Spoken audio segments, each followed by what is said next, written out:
So I'm using the handheld mic because I'm a little bit of a pacer, so I hope I don't make anyone nauseous as I walk around over here. So yeah, what a pleasure to be here. This really feels like my people. This has been a long time interest of mine, the space of contemplative technology, and so it feels good to be with people that share this deep interest in at least the same questions that I share. And in these conversations, a lot of new ideas have been coming up to the point where within the last 5 minutes, I'm admitting that I changed a couple slides. And so that's how fresh the ideas are and how vibrant they are and compelling they are in the space. And my story starts actually at the meeting that I had with my fellow panelists, where we were talking about what we were going to talk about. And I had actually just come from the dentist's office, and so my mouth was completely numb. I couldn't really talk. I had drool kind of coming down the side of my mouth, and I was trying to eat, and I knew that if I tried any harder, I would just bite my tongue. And there was an interesting insight in that moment in thinking about what I wanted to share at this conference, in realizing that it was as simple as cutting off the feedback loop of sensation to my mouth to completely remove my ability to talk and eat.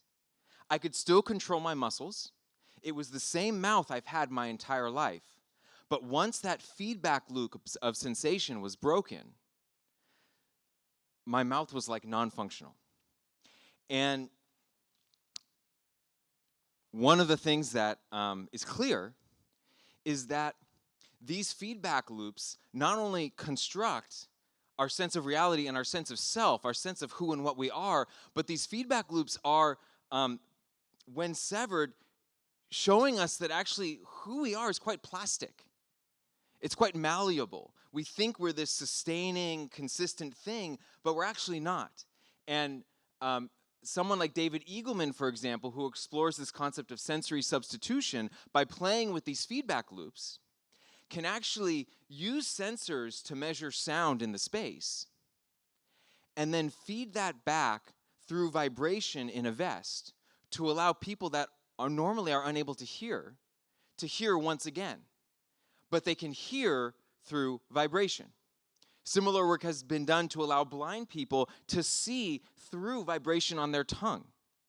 And our brain is completely fine with this. We can take this even more in the contemplative direction. So there's been work where you not only measure the neurocorrelates of different states of meditation in the brain, but you can actually now close the loop. And so, for example, this is an fMRI machine. This is not what they're doing, by the way, but it's a good picture. This is an fMRI machine. There are experiments where you can measure parts of the brain that have to do with mind wandering. You can put someone into an fMRI machine where they see a screen in front of them, and that screen shows them the activity in that part of the brain. And so when you show them this, you're actually closing a new feedback loop. You're creating a new feedback loop, and that allows them to directly control that part of the brain and thus find a new level of ownership or agency around their mind wandering. And one of the really interesting other experiments which relates to the work that I'm about to share with you is this thing called the rubber hand illusion. How many people have heard of the rubber hand illusion? So the idea is you're sitting down at a table, right? And instead of having your two hands in front of you, one of your hands is pushed off to the side. And where your hand would normally be is a fake rubber hand. And then the experimenter takes like a paintbrush or something and sort of tickles both hands at the same time. So you're watching the rubber hand get tickled while your actual hand is being tickled in the same way.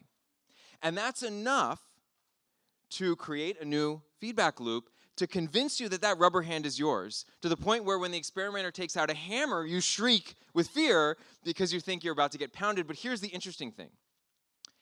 If you take that person's heartbeat and you project it onto the rubber hand, you increase the illusion. even that proprioceptive sense of our heart beating and our breath, it's part of the signaling that tells us who and where we are. In a sense, you could even say that meditation techniques themselves are these new kinds of feedback loops that we construct. We construct them conceptually. They could use objects in our environment, but they also use different instructions on how to direct attention and how to evaluate sort of the result or success of that attentional shift. And so these are conceptually structured feedback loops that we implement with the agency that we have within our own body and mind. So now I want to introduce the work that I've been doing for the past while. It's called the Group Flow Project. And really for me, from one frame, this is a way of constructing kind of arbitrary new feedback loops within a group, in this case of up to 24 people at a time, where we can measure what's happening in the heart, in the breath, in the brain, and really with any number of other sensors, and we can turn that into sound and light and music. And it doesn't just do one thing.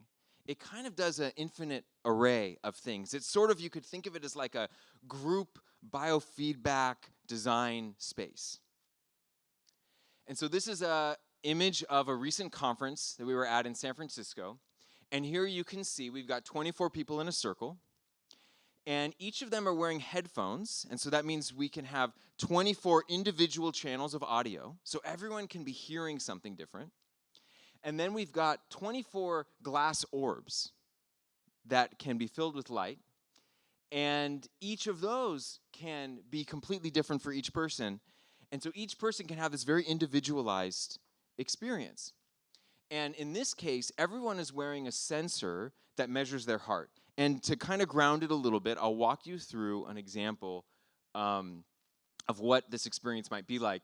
I guess I should also add, to take it to the next level, this is this experimental temple space that I built in Southern California, in Ojai.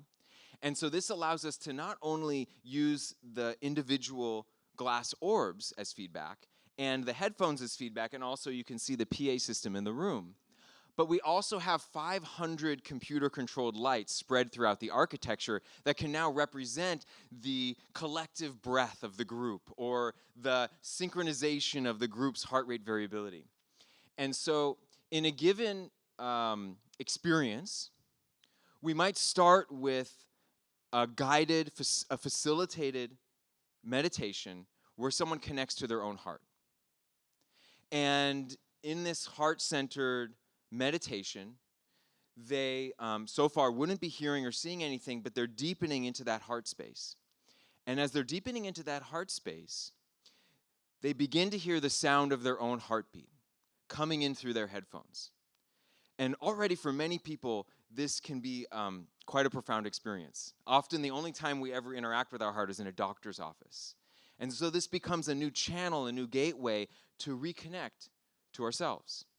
And as they're hearing their own heartbeat, they're instructed to open their eyes and look down, and in front of them they see this glass orb, which is now pulsing with their heart.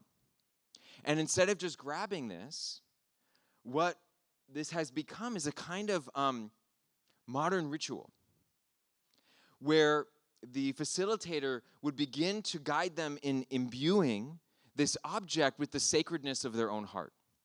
So by the time they actually reach down and pick up this orb, it actually feels as if they're holding their own heart in their hands.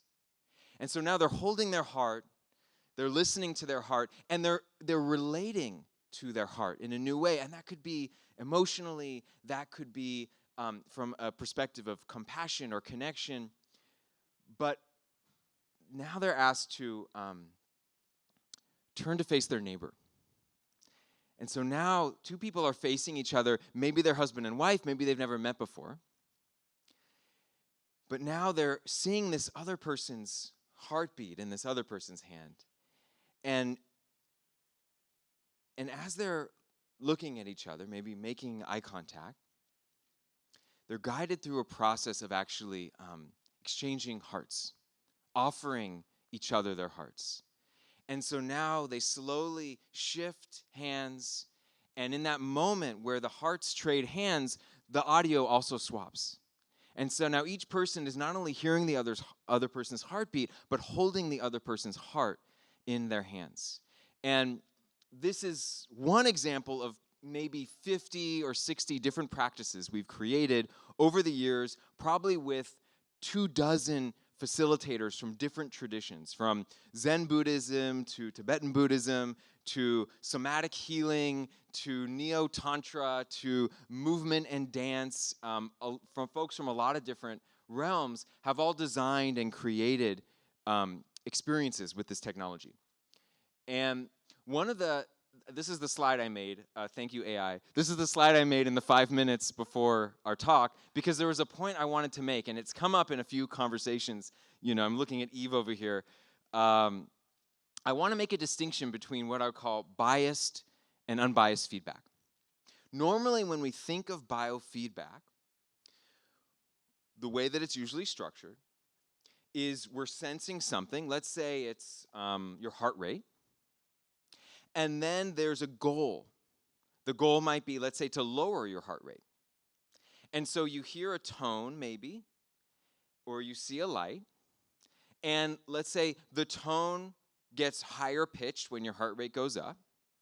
And so you're told by whoever, the creator or the facilitator, to lower the tone. You want to lower the tone so your heart rate can go down. And so now you have this goal. Right? You're engaging with this technology, it's quantifying your experience, and you're trying to get somewhere. This is super useful. I'm a big fan of this implementation of tech, and it has a downside. And the downside actually has a name: biofeedback-induced anxiety. If you think about it, especially if you're trying to create a meditative experience, there's a little bit of a rub, where the meditative experience now has this goal state imposed on it, and now you're judging yourself based on how close you are to that goal state. And so this question has come up to me over the years from a design perspective, which is how do you design these systems that support a loving, unconditional acceptance of what is? And so this idea of unbiased feedback emerged, where for this tech so far, how it's implemented, is it's not about a goal. It's about an aesthetic experience that naturally draws us into an intimate relationship with what is. And so we're using the technology as a way to bring our attention back to ourselves as a mirror, and the facilitator supports that process where as our attention comes back to ourselves, it's coming back in a loving and open way. So here, let's see. Come on, technology. There we go. So here's just a little snippet of what this looks like when people are engaged in pairs in this kind of process. For those of you that know Anil Chima, you can hear the low rumble of his voice in the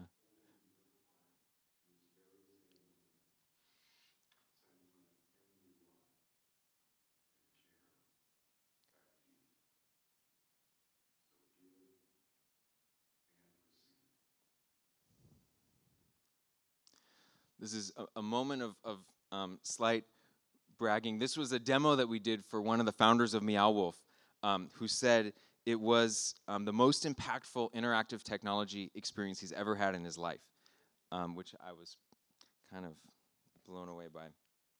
Okay, now, technology. Come on, we had a deal. All right. So we call this the heart. We call this the heart symphony. And so this is an experience where the whole collective's heart is brought into the space as sound and light, creating a kind of woven tapestry of interconnected hearts.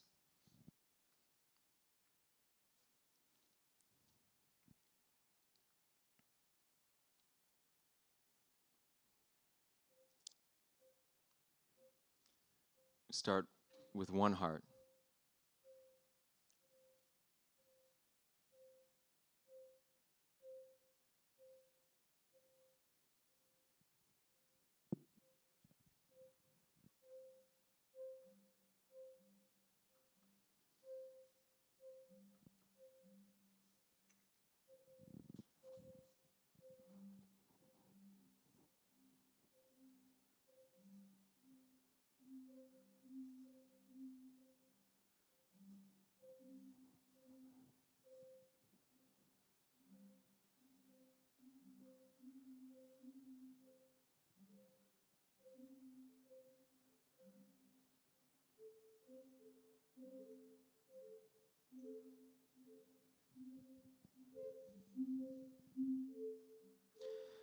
People describe the experience as losing themselves in this interwoven tapestry of humanness.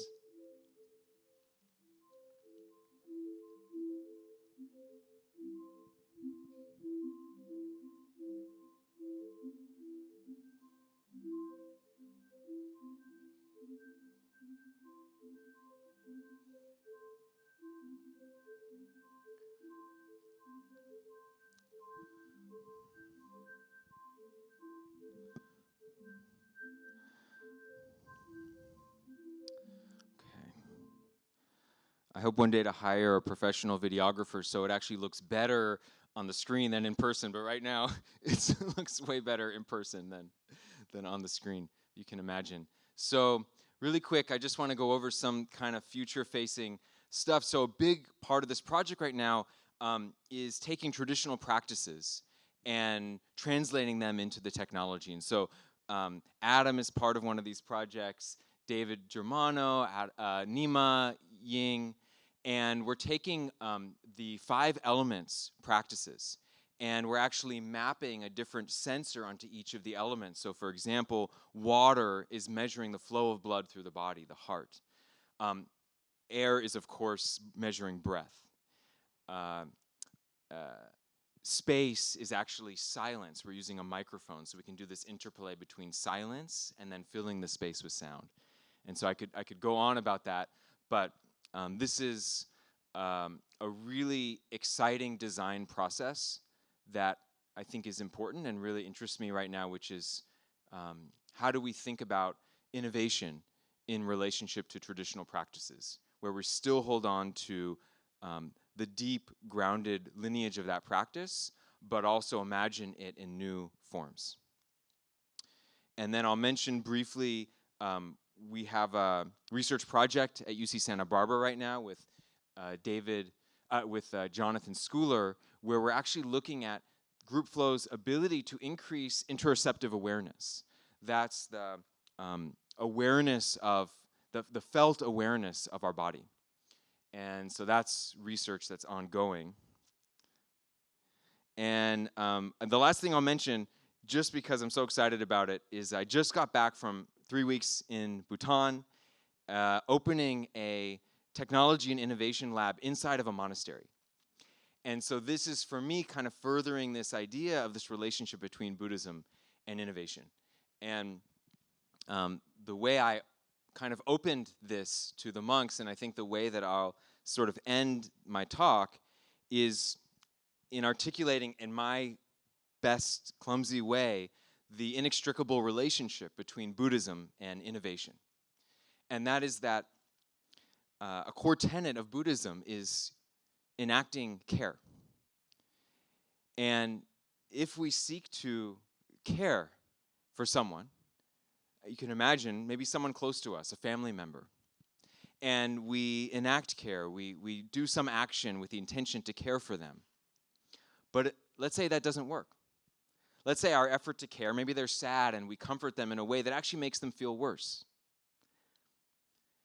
If we truly care, then the natural response would be to try something else, right?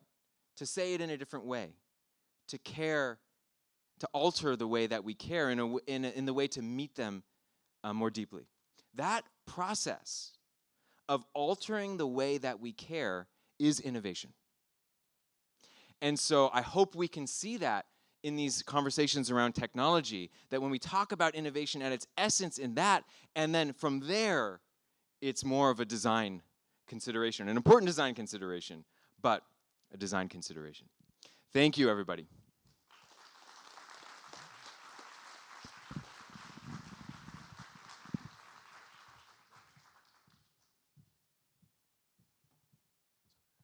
Good afternoon, everyone. Hi. It has been such a treat to be here, really inspiring and really exciting. So many people I've gotten to connect with and others maybe not, but thank you all for being here. Thank you to the organizers. for bringing us all here. Thank you to the architects who made this unbelievable space. It's really been moving to be here. And I'm almost too excited, which is excitement here as a over-arousal of joy, maybe, to talk with you all about emotions in this context. I want to give a little bit of background on the lenses which I'm bringing here. So much of the description of our science and of our practice is informed, of course, by this human instrument, our past experiences, our training.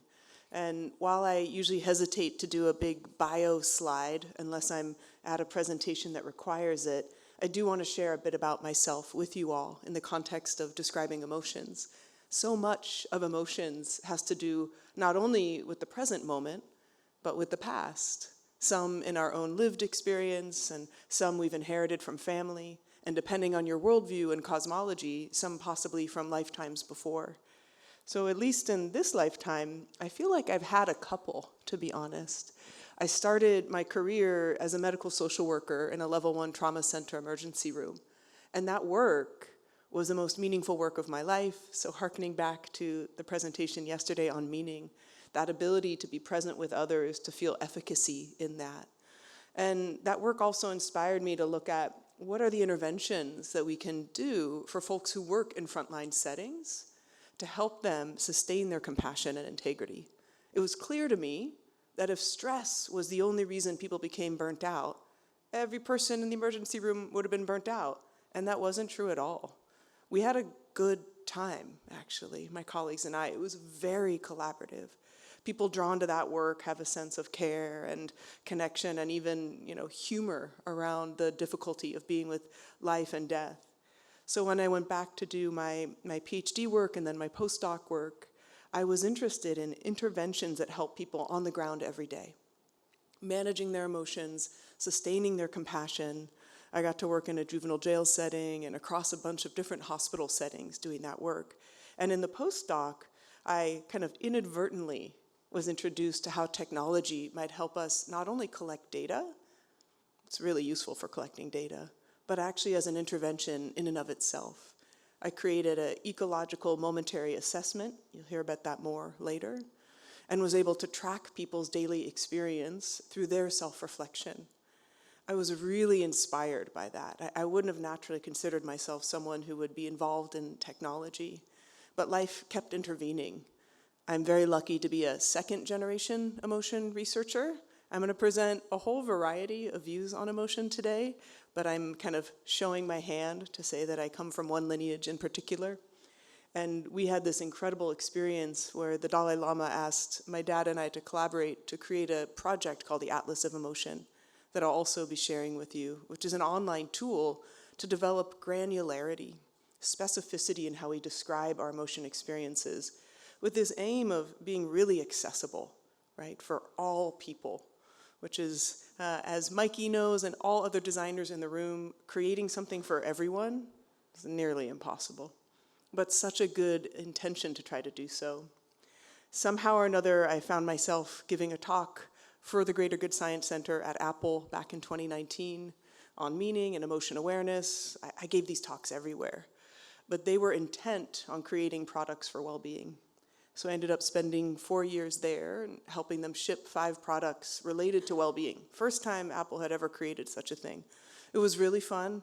The culture was really heavy duty. I'll share some of what we created there, but just kind of giving you all these little lenses and ways in. And I feel really lucky to be a teacher.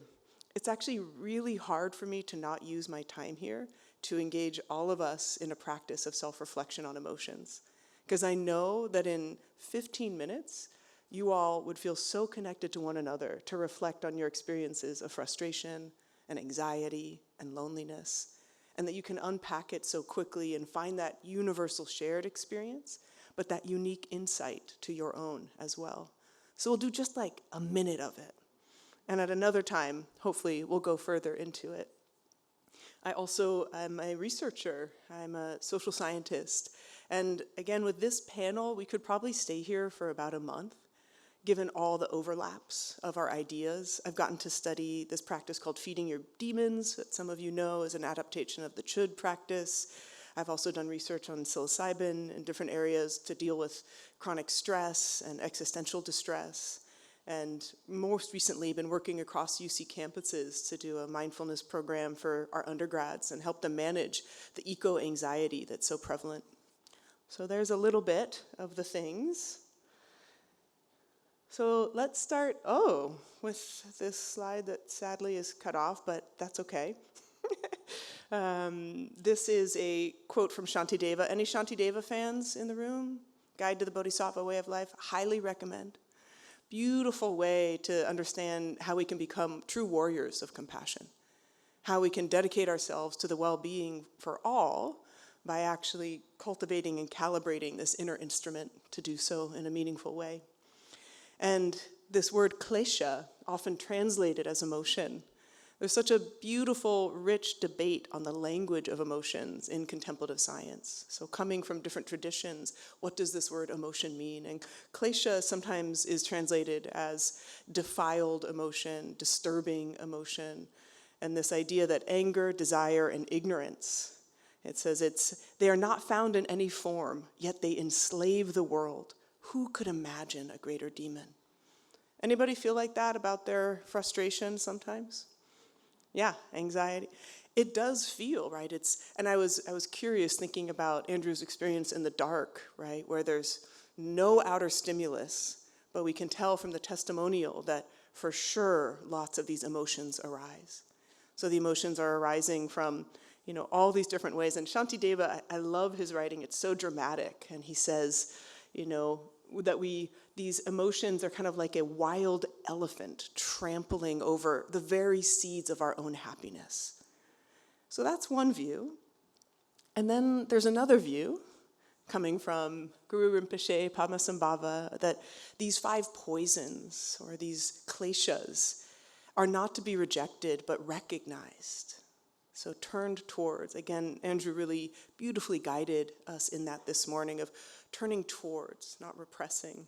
And that when recognized, not only can we manage them or control our emotions, good luck, they actually become wisdom. And this idea of kind of turning the poison into the medicine, this very Vajrayana view, I think is one that we can all find some solace in. This idea that our emotions actually have meaningful messages for us. So this contemplative approach to emotion, it actually resonates a lot with our contemporary approaches to emotion. So as I said, I'm showing my hand. This is the tradition that I am coming from, this definition of emotions, and I want to unpack it for you all. I think it's quite useful. I will share some other definitions as well. Emotions are, so much aligned with this theme of extrasensory. I just showed you all my basics of my training and my experiences, but what influences my talk right now was probably way more to do with the dreams that I had last night, if they had intense emotional content, phone calls that I got during the lunch break, right? These emotions actually really influence our moment-to-moment experience. So this definition, emotions are a process. Even just starting there can be so illuminating for us. Emotions aren't just, I feel good, I feel bad. Emotions are a trigger, an experience, and a response. And if we want to develop our granularity, our ability to understand and name and identify, we actually really want to understand all 3 parts of our emotion. So our emotions are a process and a particular kind of automatic appraisal influenced by our evolutionary and personal past. So that means, that even though we are trying to move through the world, seeing things clearly as they are, needless to say, we are often, as someone said the first day, I can't remember who brought it up, the predictive model of mind that's so common in cognitive and neuroscience theory these days. The first time I saw this building, and I had no prior experience of the building, there was probably something kind of fresh. But for most of us, whatever we encounter, we have an image or an idea about it. And there's an automatic appraisal. So when you're looking at the triggering of emotions, they happen in a 25th of a second. So maybe in very deep practice, you can start to recognize and truly see reality as it is. But most of us are influenced by that personal past quite quickly. So I often try to use an example. I don't know whose water bottle this is, but this water bottle, right, the moment I see it, I could say, okay, it's spectrum integrations, pretty interesting here. If this was, let's say the company where my aunt used to work, because I have this personal relationship, I would maybe feel an emotion in relation to this water bottle. So even though we have this universal capacity to feel emotions, each of us, what makes us emotional is influenced by our personal past, a great deal so. And we are emotional only in response to something important to our welfare. So what does that mean? Whose water bottle is this? Right, so it's important to you, right? So you might feel emotional like, oh my God, is she gonna take my water bottle? You're good.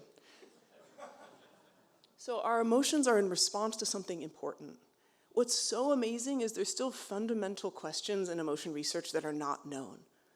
We have no idea how many emotions there are in a day. Any guesses? Too many, okay. 5? 5,000?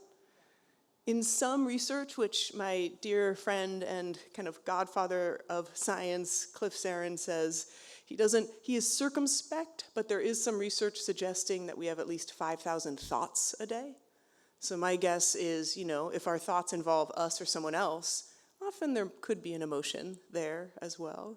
But we don't know this, but our emotions, again, arising when something important, whether that means the coffee's out and we have a sense of anxiety or frustration, or whether it's something more important, like a text from a friend that something difficult is going on in their life. So emotions are a process, a particular kind of automatic appraisal influenced by our evolutionary and personal past, in which we sense that something important to our welfare is occurring.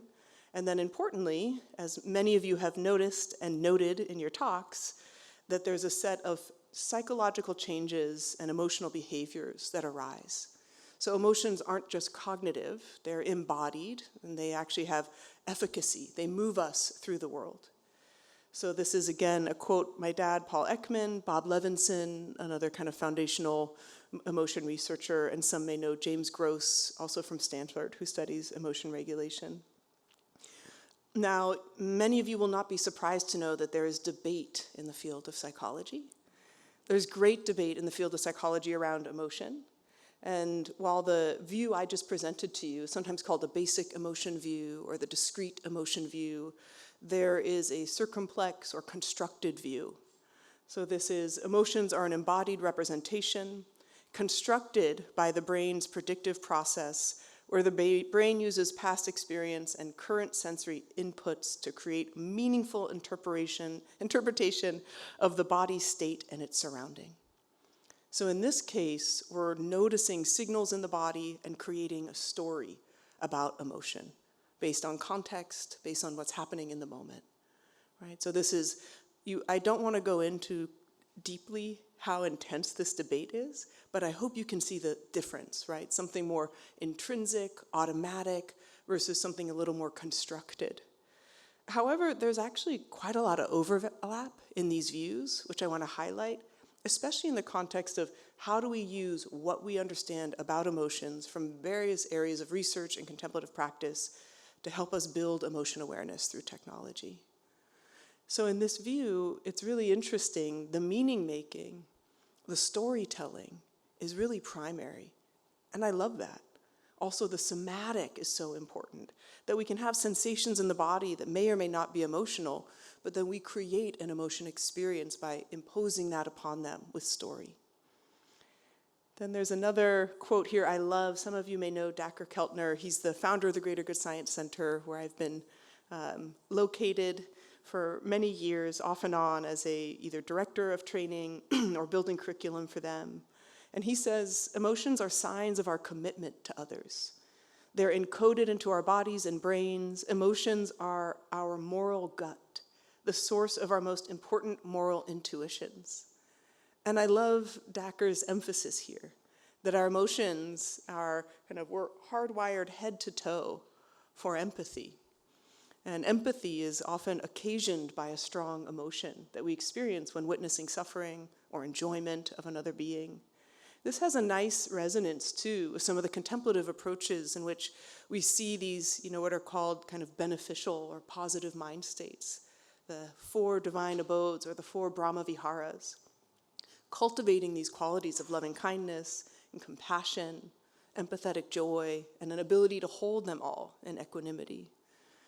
I'm going to describe a little of the tension between the approaches of contemplative ideas of emotion from the Buddhist point of view and then the contemporary scientific in just one simple kind of overarching idea, which is a lot of these contemporary views of emotion.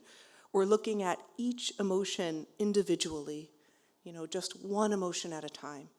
It's this, okay, here's my frustration, here's my loneliness, here's my anxiety. How can I address them one by one? And in the contemplative view, we have a little bit of that backing up, that bigger view, in which there is actually a worldview of what these emotions are for and what they get in the way of. There's actually almost a sense of ethics built within our understanding of how we approach and how we respond to emotions. So that there. So then what's overlapping in these views is that emotions are invisible often and impactful.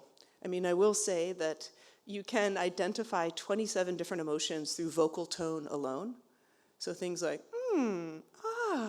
right? These are universally explored by Dacher Keltner and Alan Cohen. And then there's also facial expression for those of us who are not suppressing our faces. We learn to suppress our facial expression by 9 months of age, which is good. I was mentioning to my friend yesterday, if you couldn't do that, none of us would have a job or a friend or a partner. Don't want to show everything on the face, but they can be invisible, meaning we can feel them and no one knows. No one will know. They are learned, constructed in some cases, or they're evolutionary programmed, and these kind of have overlapped. Though all of us experience something like anger, some of us have been acculturated through family and society and otherwise to not express or show that, right? So there's influences even on that universality. They are embodied sensory experience, influenced by our perception and appraisal, whether you believe that's automatically or afterwards. So when I feel a sense of frustration in the morning, if, let's say, I've run out of coffee, that is a experience that I'm having in the moment, and my perception of that I should have coffee is occasioning the emotion more than the fact that there's no coffee there, right? Like we are involved in the emotion experience. There's this idea of aversion and craving that are more from the Buddhist point of view. I consider aversion to be closer to anger from the psychological point of view, craving actually closer to fear, though we could have a good debate on that. And then these divine abodes that are usually emotions that we experience like joy, contentment, and that emotions are potentially part of our prosociality, like Dacher said, our moral gut.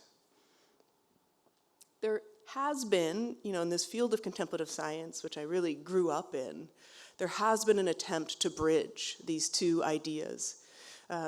Paul Ekman, Richie Davidson, Mathieu Ricard, and Alan Wallace wrote this paper now 20 years ago, trying to explore and understand how Buddhism approaches emotion and how we can weave these understandings in a meaningful way to help people. And I just want to highlight a couple aspects of this quote. It's quite a long one here, but this idea that distinguishing between emotions in the Buddhist context, again, it's a much bigger view. These mental processes are over time. They're not these 30 to 90 second experiences of emotion.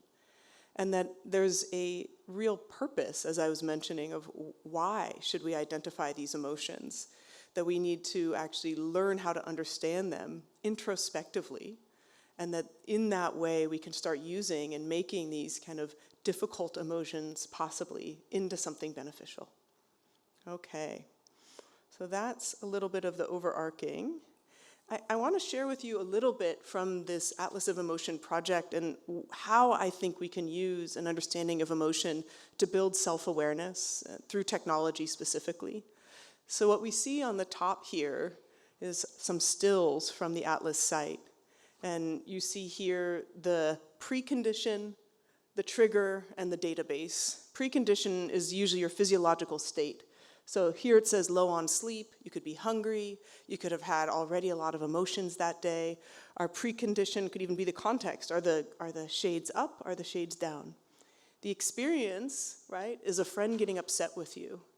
And then the database here is our own past of I've been bullied before, I've had a hard time before. If you have a different database or a different precondition, you could have a different emotion. So if your database is, I'm worried about being abandoned, you might not feel anger, you might feel fear or anxiety. So there's all these pieces to the trigger.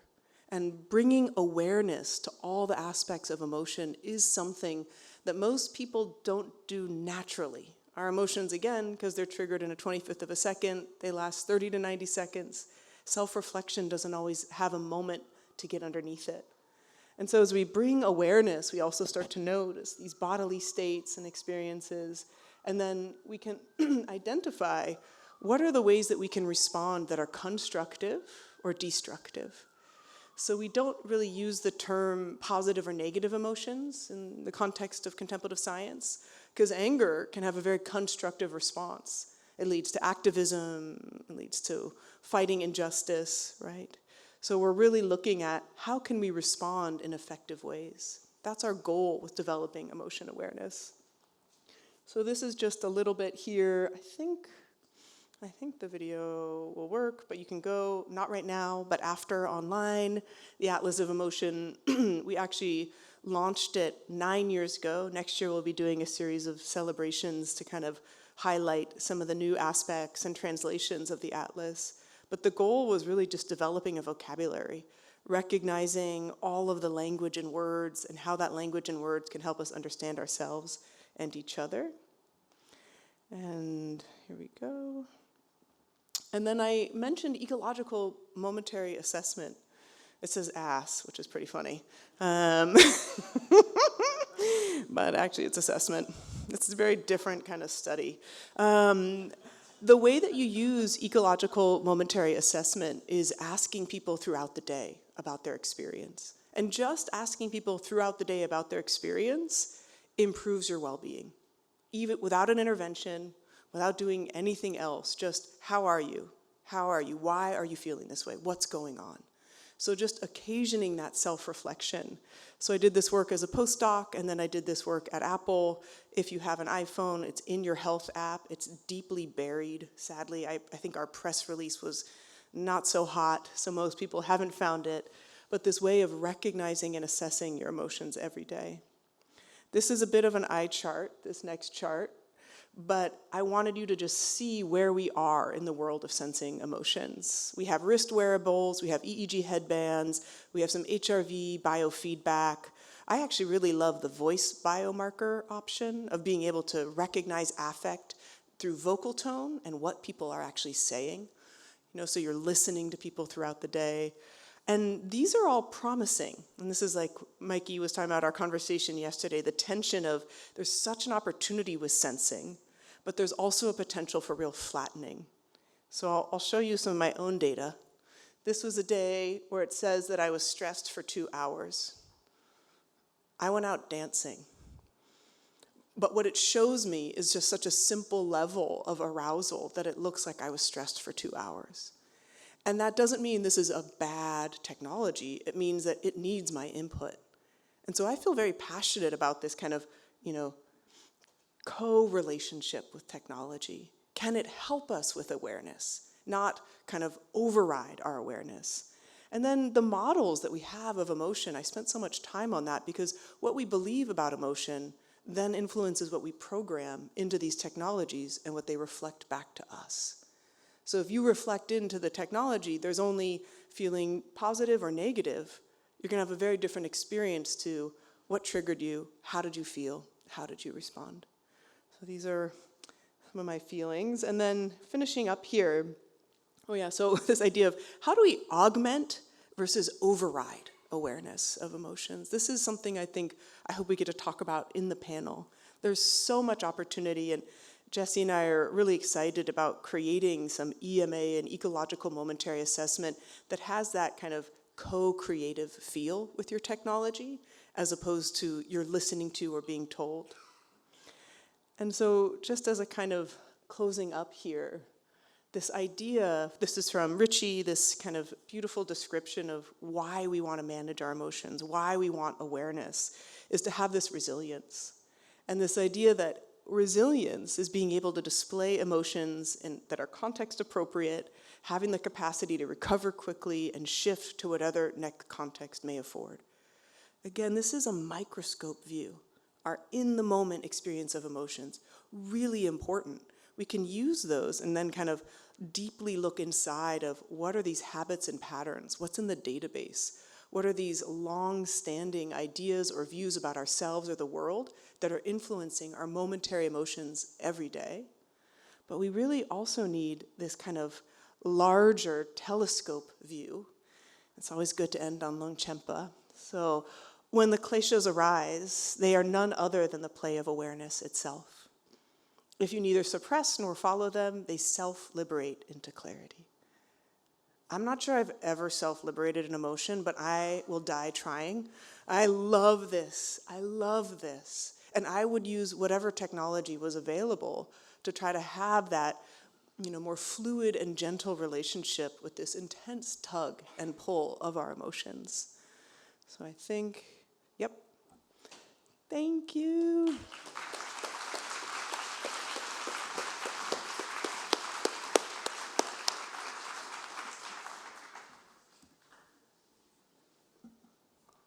Hello, everyone. What was so funny right there? Oh, nice.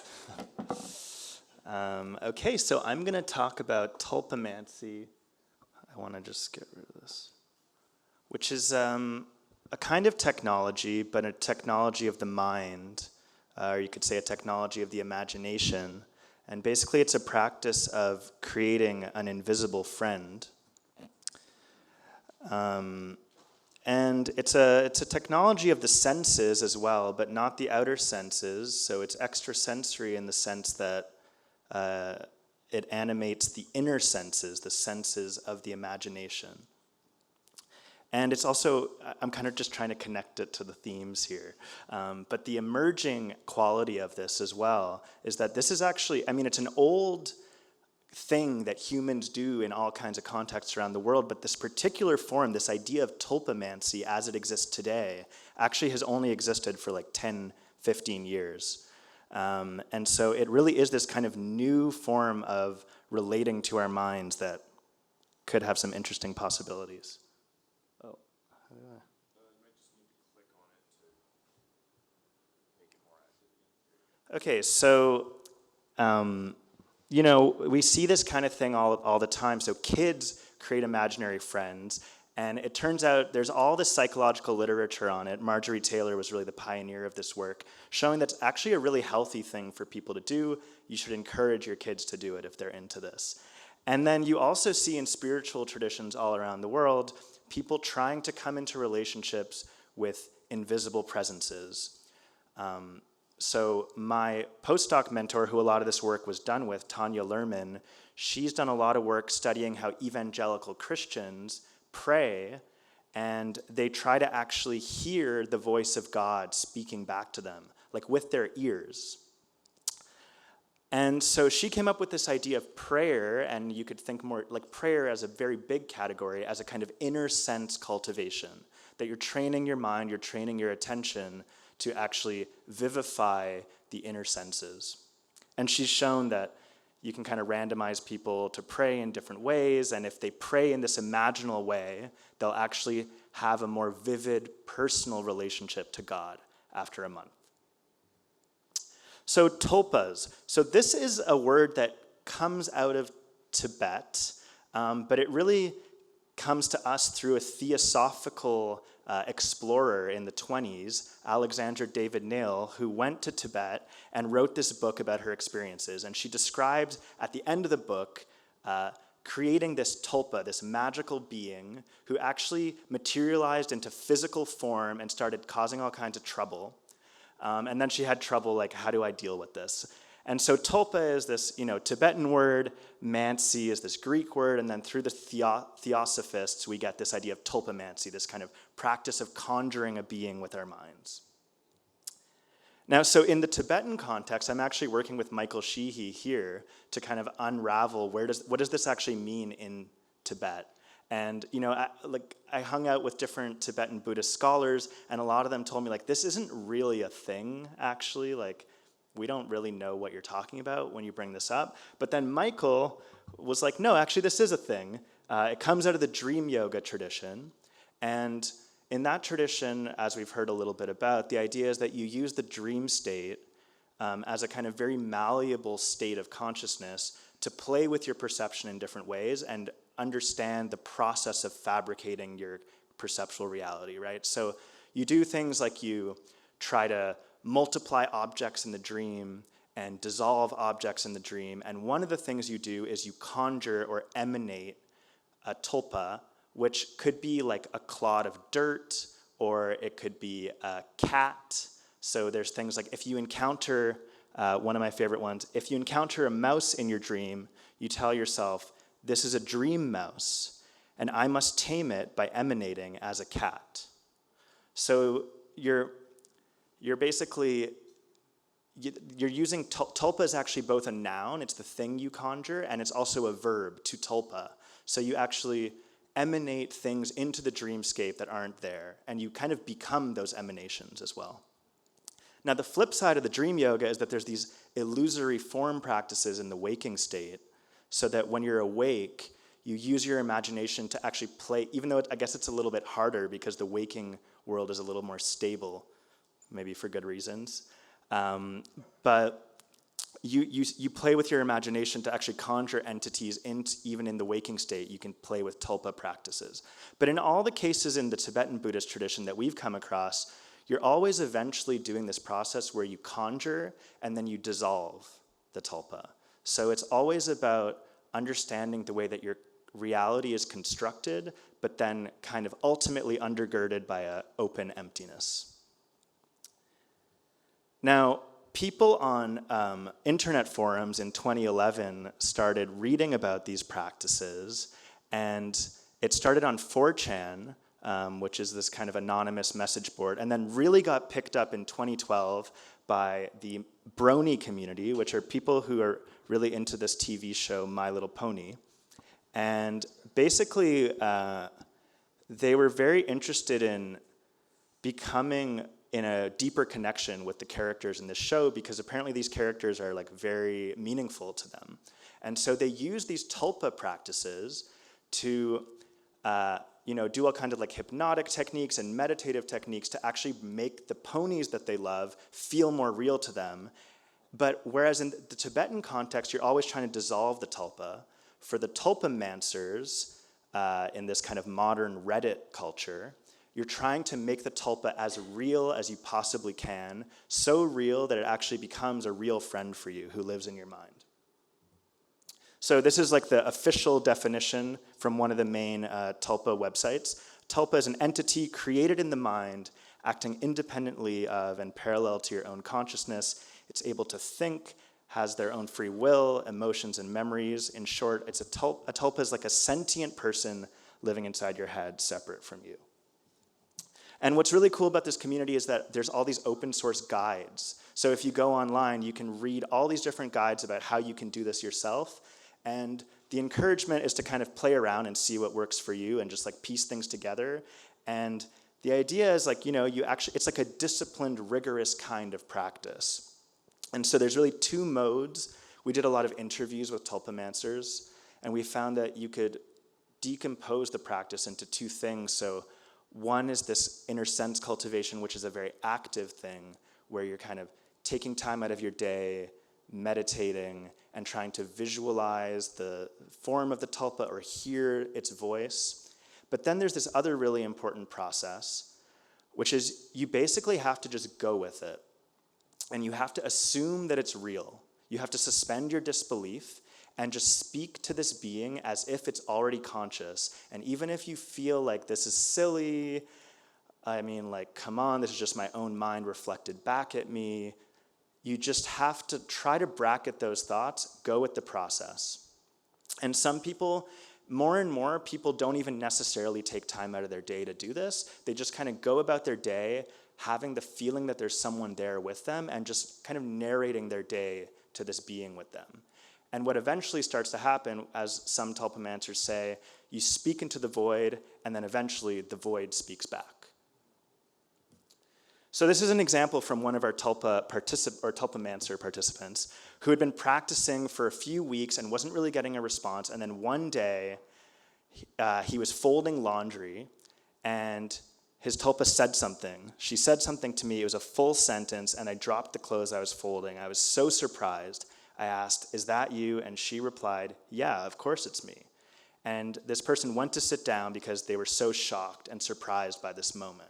So this is a really common thing that people say, that they practice, and then there comes this moment where all of a sudden, it's like the tulpa becomes alive, it becomes autonomous, and it responds to them in a way that they're really deeply convinced that was not me. There's someone else speaking. And one thing that's fascinating about it is that a lot of the tulpamancers who get into this are really skeptical, actually. Like, they come in, they read about this on the internet, and they're like, this sounds absolutely nuts. These people are crazy, but I kind of want to try it. So one person said, for instance, like, direct quote, "I thought people were either making it up or maybe they had something wrong with them, but I thought it was at least worth a try." Or another person, "It didn't seem like something that should be possible, so I thought I should try it." So, like, it's surprising. Like, this is, because a lot of these people are kind of like, you know, they're techie, they're on the internet a lot, they're like, you know, they're on Wikipedia, they're on these forums. These are not religious people for the most part. And so one of our deep questions of our research was, what makes it feel real? And this is a question also that you see coming up in like psychosis research when people are hearing voices. You know, what is the texture of the voice that makes it feel salient or real or meaningful to people? And so you might think that it has something to do with whether it's inside, it feels like it's coming from inside or outside of you, or how clear and vivid it is compared to your normal everyday speech, inner speech.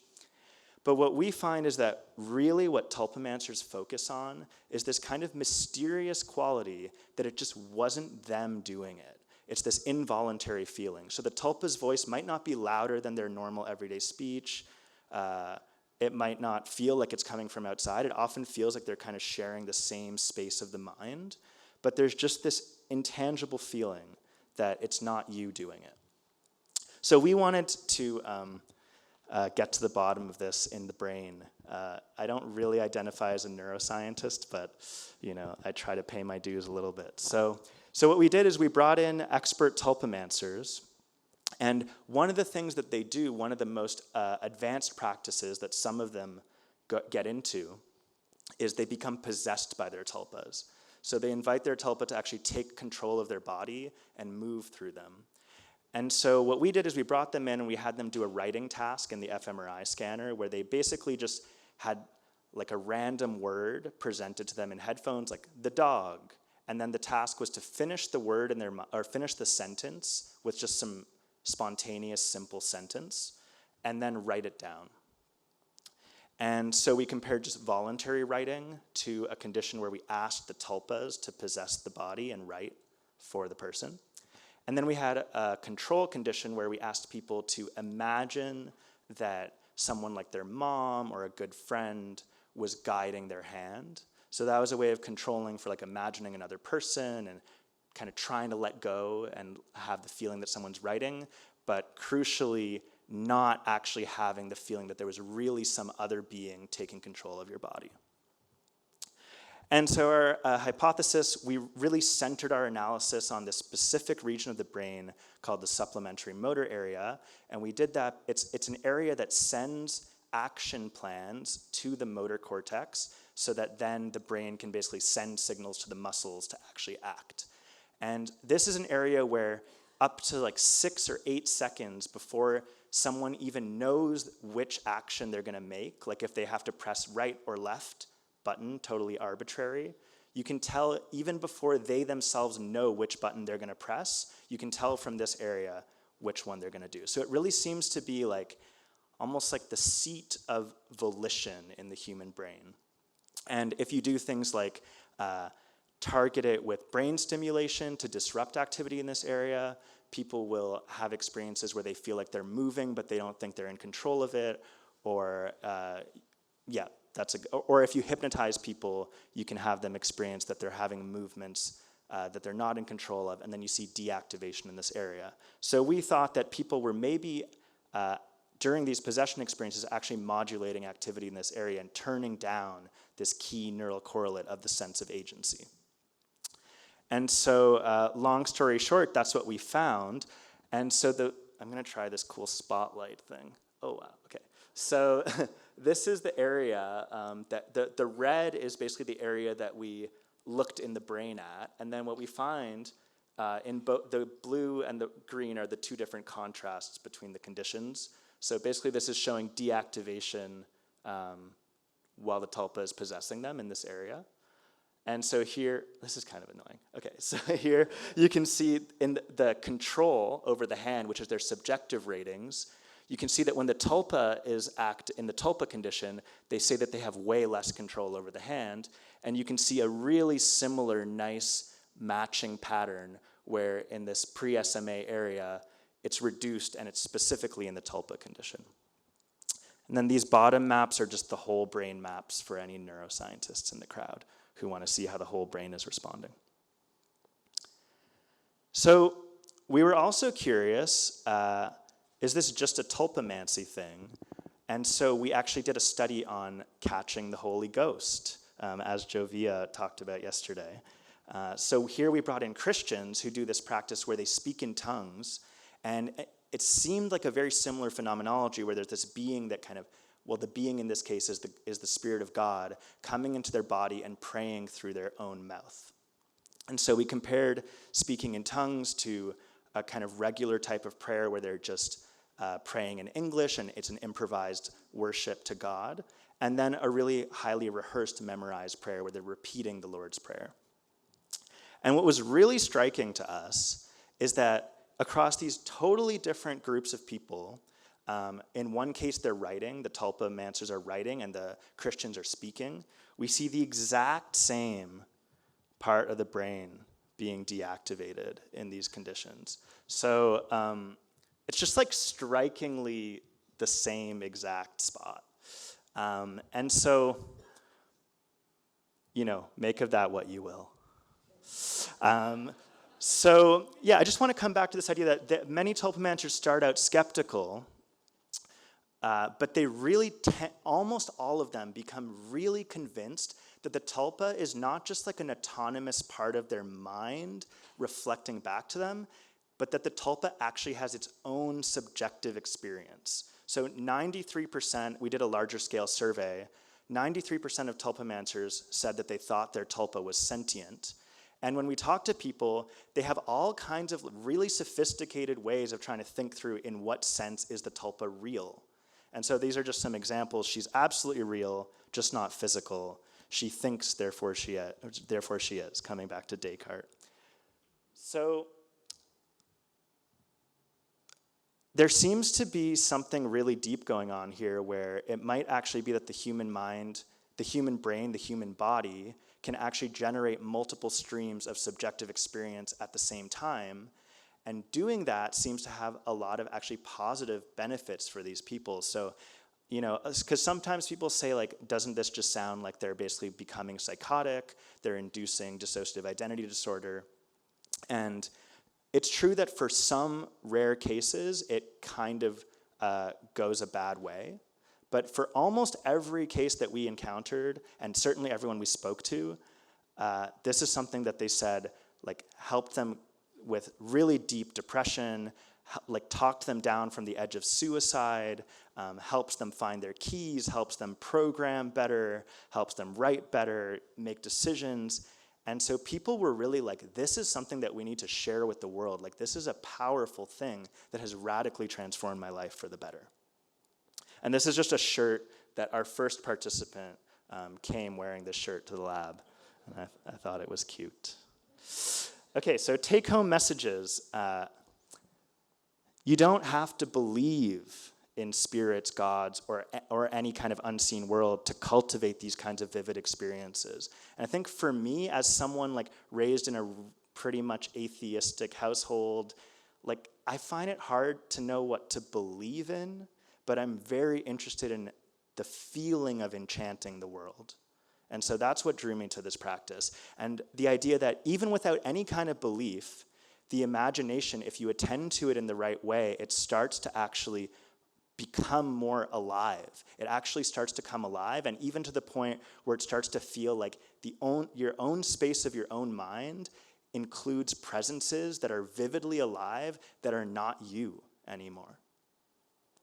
And our fMRI data show that this is not just a way that people are speaking about their experiences. We can actually see in very fundamental parts of the brain that have been linked to agency that people are able to modulate with their own mental training the basic texture of their feeling of selfhood in their brain.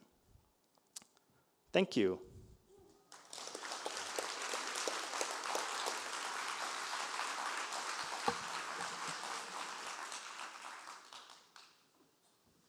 Good afternoon, everyone. Congratulations on making it to the end of a wonderful symposium or conference. The title of my presentation today is Hear with a Seeing Tongue, See with a Speaking Ear, the Senses in West African Cultures and Sufism. And part of this time I'm going to be speaking as a scholar of these traditions, and some parts just as an insider as well too.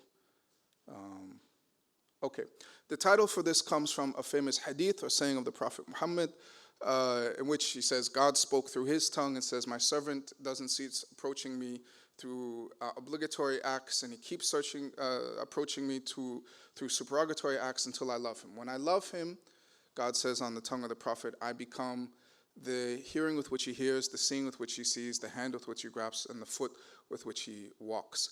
And this has been taken within the Sufi tradition generally, but also especially in North and West Africa, as indicative of the highest level of realization, which is characterized by kind of metaphysical synesthesia, described in this kind of poem in which by Ibn Farid, it says, my eye spoke softly while the tongue beholds, my ear speaking as my hand listened, etc., etc.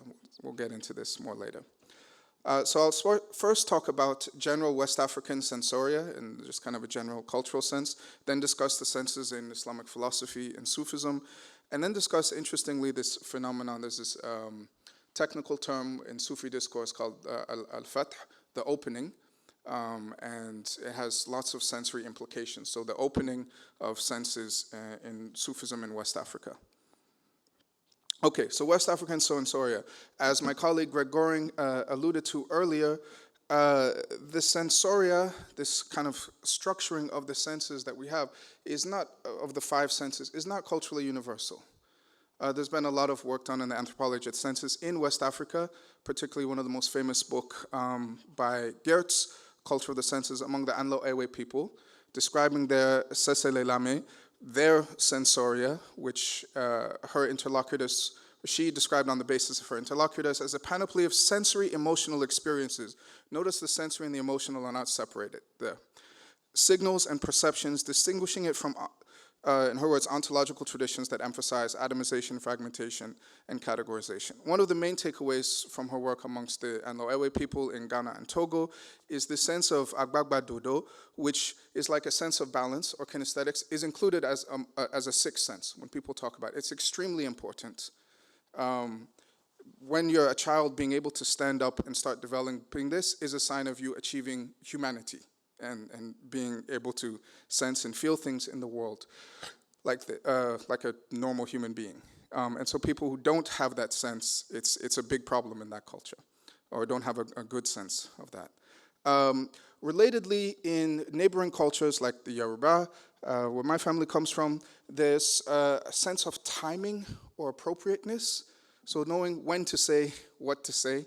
When you're dancing, having the right sense of how to interlock with the music is also spoken about as a sense. That's cultivated, and that's extremely important. And having a bad sense of timing is a bad sense of appropriateness is a big issue in family and culture. In neighboring cultures amongst the Mandinka, Malinka people, and others in everywhere from Gambia to Mali, speech is described as a sense. So the easiest way to think about this, in English, sometimes we use the word tongue for language. With your tongue, the language that you speak, you also taste the world. So the language that you speak, your way of speaking about things profoundly influences the way in which you sense it. So speech itself is regarded as a sense in certain West African cultures. And then this one is, I haven't seen any literature on this, but this is anecdotal from living in West Africa, in Mali, in Senegal, and Nigeria. My own family talks about this. Other families I've lived with have talked about this kind of family sense. If you guys have seen Harry Potter, where the Weasley mother has the clock where all of her family members, you can see in danger, this, other things like that. I've seen this talked about in so many different families where your ancestors, your living relatives, you're in touch with them. You have a sense if they're in like, if you think about your friend and then they call you, that kind of sense of connection. Also a similar way of feeling your ancestors. And this can manifest in different ways. For me, embarrassingly, when I feel my ancestors, I often cry, whether I want to or not. Other people, it manifests it manifests differently, but this is included among the senses. It's an interesting study. They found that African-American atheists generally have this kind of sense. Most of them believe in ancestors, or sense ancestral presences, whereas white atheists tend not to. I forget I think Hispanic non-believers as well too. They believed in or sensed or felt ancestral presences at much higher levels than white American.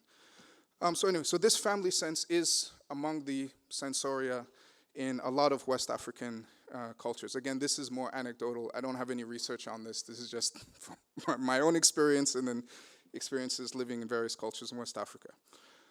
In Yoruba culture in particular, the senses, the world, everything is divided up into the inner and the outer, and they're complementary. There's no inner without an outer. So every outer thing, like my outer eye, my outer ear, has its inner counterpart. My head even has an inner counterpart, my foot, etc. The inner it's not exactly metaphysical or spiritual. It's a different way of thinking about it, but there's some overlap there between that and English. So you speak about your outer eye, which sees the things that most of us see, but then you also have an inner eye, oju inu or oju okan, the eye of the heart, which is what allows you to have insight, perceive things behind the surface, to perceive the meaning of things. The inner ear is often connected with something called iluti, or good hearing, which is more than just have wax in your ear or something, but it's something like responsiveness. And this is key to a lot of religious traditions. So in Yoruba they say, Ebora toluti lambo. It's only the God that has good hearing that's responding that will worship.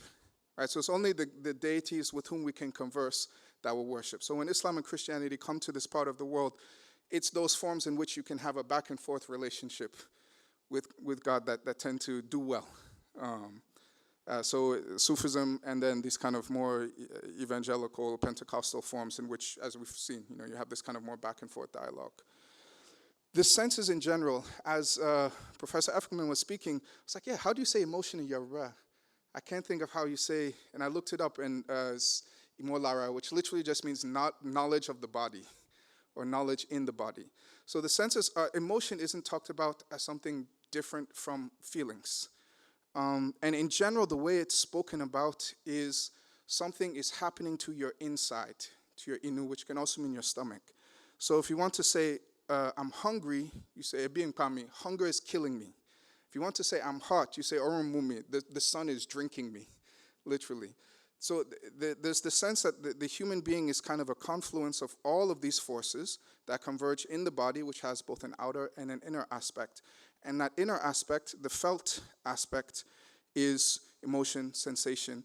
And so interoception is just baked in as like the most basic, that's what gives rise to all of the senses, really, is this sense of interoception, what's going on inside of your own body. I won't have time to speak about this, but we have an expert in the audience, Dr. Garcia, who can talk about the way in which these internal sensoria, interoception gets transformed when you get initiated into Orisha traditions. So I can just speak to this from a cultural background. For the actual Yoruba indigenous spiritual traditions, there's somebody else who can, if she wants to, later on.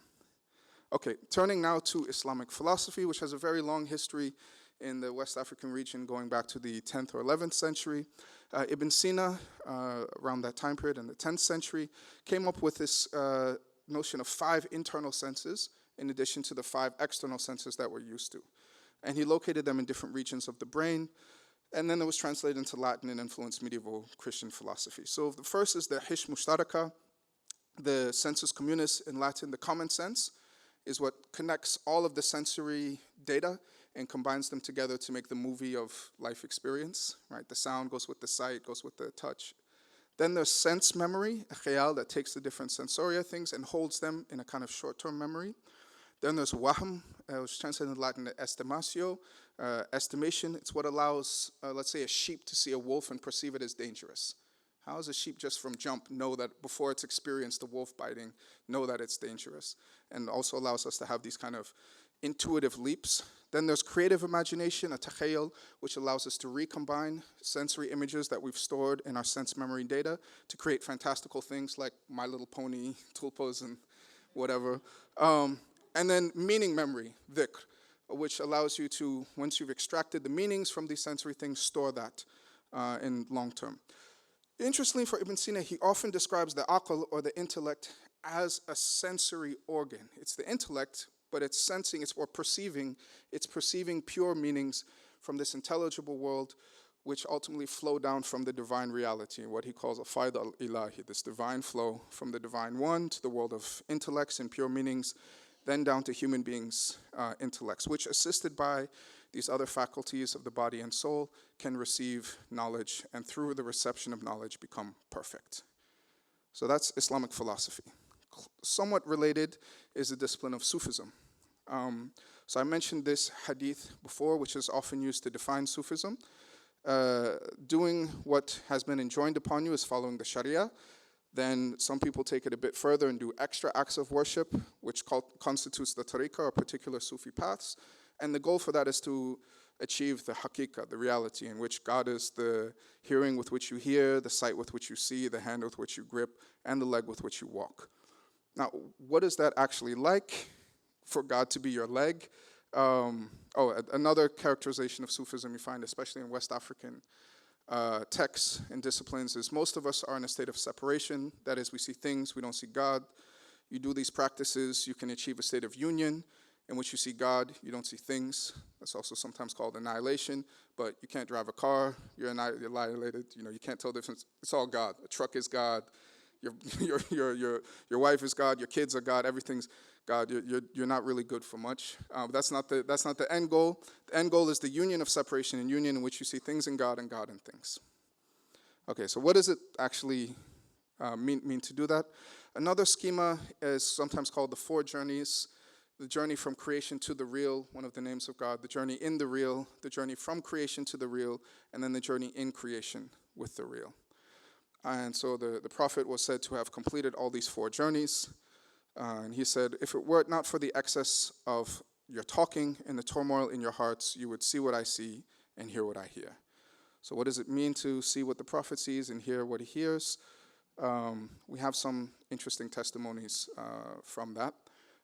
One of these testimonies from an 18th century Sufi text says that the Prophet's body, the spirit settled down in contentment, love, and acceptance. The veil between the spirit and the body were removed, and so the Prophet's noble spirit penetrated all the worlds, firmly rooted in his earthen body, and this is a perfection beyond which no perfection exists. So it's not the escape of the body into the spirit, but the integration of the body and the spirit.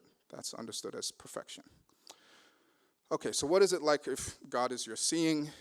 So this is an account from Usman Dan Fodio, who was a Sufi leader in Nigeria, founded the Sokoto Sultanate, died in 1817. So he describes his own experience of this opening, Fath. He said, when I reached 36 years of age, God removed the veil from my sight, the dullness from my hearing and smell, the thickness from my taste, the cramp from my hands, the restraint from my feet, and the heaviness from my body. I could pick up what was far away with my 2 hands while I was sitting down. I could travel on my 2 feet the distance a horse couldn't cover in years. That's a favor from God he bestows on whoever he wills. And I knew my body limb by limb, bone by bone, sinew by sinew, muscle by muscle, hair by hair, each one by its rank and what was entrusted to it. And then he found these formula of dhikr, literally of remembrance, of like mantras, written on his ribs. And these were the dhikr that were his practice that led him to this state. About 100 years earlier in Morocco, we have a similar account by Abdelaziz Ad-Dabbar, who describes his experience of the Fath. Says, my body started steaming, smoking, like I was a couscous, and it began to grow tall until it was taller than any man. Things revealed themselves to me and appeared as if they were right in front of me. I saw towns and cities and small villages. I saw everything on this. I saw the Christian woman breastfeeding her son in Europe. I saw the seas. I saw the 7 earths, the beasts of burden, all the creatures. I saw the sky. It was as though I was looking above it. And there was a great light, like sudden lightning that came from every direction, above, below me, right, left, in front, behind. It was extremely cold, so I thought that I died. And I lay face down so I wouldn't have to see the light anymore. But when I lay down, I perceived that my body was all eyes. My eyes saw, my head saw, my legs saw, all my limbs saw. I looked at the clothes I had on and found that they didn't hinder the sight, which was spread throughout my body. And I realized that lying face down or standing up made no difference. And it continued like this, and then it stopped, and I went back to being as I was before. Then I went back to the city, and I couldn't reach the place I was trying to get to. I was afraid, and I started crying. Then it came over me again, and then it stopped, and it kept kind of coming and going until it became firm, and then it never left me. So when I did my dissertation research in Senegal as well too, the 2 people I interviewed who described their own experience of the Fath, the opening, in very similar ways, of having kind of 360-degree vision. One of them said it's realizing that you are not in space and time, but space and time are in you. Ibn Attallah, who's a 13th century Sufi, who both of these authors that I quoted before, said, the cosmos is large in respect to your body, but it's not large with respect to your soul. And the one who lives in the physical world is locked out of the unseen world, imprisoned by his surroundings, and encircled by the frame of his body. Using body in a slightly different sense, Ibn Arabi is another massively influential Sufi thinker, said about his own spiritual journey, the whole journey took place within myself, within the earth of reality, which is my own body, which contains everything. So it's kind of similar. You guys heard the Emily Dickinson poem, The Brain is Vaster Than the Sky? If you put the 2 side by side, I think I remember if we're using this one, yeah. The brain is wider than the sky. If we put them side by side, the one will the other contain with ease, and you beside. But even the brain itself is contained within that particular sensory apparatus. Okay, so going back to Abdelaziz Ad-Dabbar, he says, the person on whom God shows mercy, he makes external what was internal. The person comes to know his Lord by means of a knowledge within all of his substances and becomes to know of his Lord in his exterior within all parts of his body. The opening, the fath for the sense of hearing, means you can hear a bird that flutters its wing in the sky's atmosphere and an ant when it moves its leg a year's distance away. There's no part of him, no substance, no tooth, no molar, no single hair that he doesn't hear with. His whole body becomes an ear that hears, and he sees with his whole body the way one of us sees with his eye. And this process can be difficult. One of my own teachers who told me he experienced this said it can be very painful because then you experience, if somebody's cutting down a tree or something, it hurts as well. Just like, for us, if somebody were to throw a rock through my car window, I would flinch. This is kind of more of the same thing, describing this metaphysical synesthesia and this kind of 360 vision that is supposed to be one of the results of spiritual realization or this opening. Okay, going back to the beginning. So this is kind of described, I think, quite beautifully in a poem by Ibn Farid, 13th century Egyptian Sufi that's widely commented on and studied in West Africa and North Africa. As I said, he says, my eye spoke softly while my tongue beheld. My ear was speaking as my hand listened. My ear is an eye that looks, my eye an ear. If people sing, it listens. For me, my tongue is a hand. My hand is a tongue. My hand is an eye. he keeps going through all of this. He said, but no member of me is singled out from the others to designate a description or particularity like an eye of insight. Rather, each of my atoms, in its singularity, contains the sum of my body's sensory actions. So this is a kind of ideal modality that the practice aims at, which is attested to from the 13th century down to today in anthropological literature. Okay, so what to make of all of this? Conclusion. Body, sense, affect, spirit, intellect, in these traditions that I've briefly touched on, there's some West African traditions and traditions of West and North African Sufism, are not considered separately. That's the ideal case. The apparent separation is something that should be overcome. So some teachers I've interviewed had said, like, they said, when you're an infant, when you're a baby, you experience everything all together like this. But it's too much to handle, and that's part of why we don't remember being babies. And, according to this tradition. Then we get a kind of birth of our separate ego, regular self, and then we kind of have to undo that and try to get back to how we were when we were a baby. And that's part of the goal of these practices. The senses are cultivated, and possibilities that seem unimaginable, strange, weird, psychotic even within one paradigm are considered normative and ordinary within others. What's attended to and cultivated and what's not can differ really widely across lineages, across regions, across traditions, etc. And the kind of hegemonic, the one with all the money behind it, the dominant industrialized, capitalist, tech-heavy, nature-light way of life, education, and the accompanying sensoria that goes along with that, I think it's important to remember it's a tiny minority historically. This is not the way most people throughout history have lived, thank God.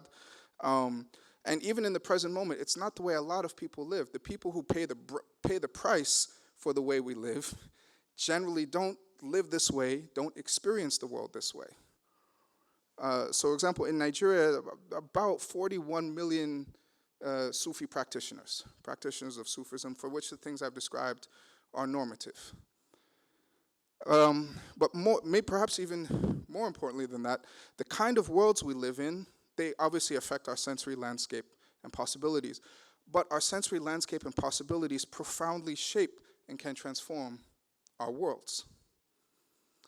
So when we're talking about the sensory apparati that we have, that biological description is coming from a particular assumed sensoria, right? There's a kind of feedback loop in which, okay, we assume the senses work like this.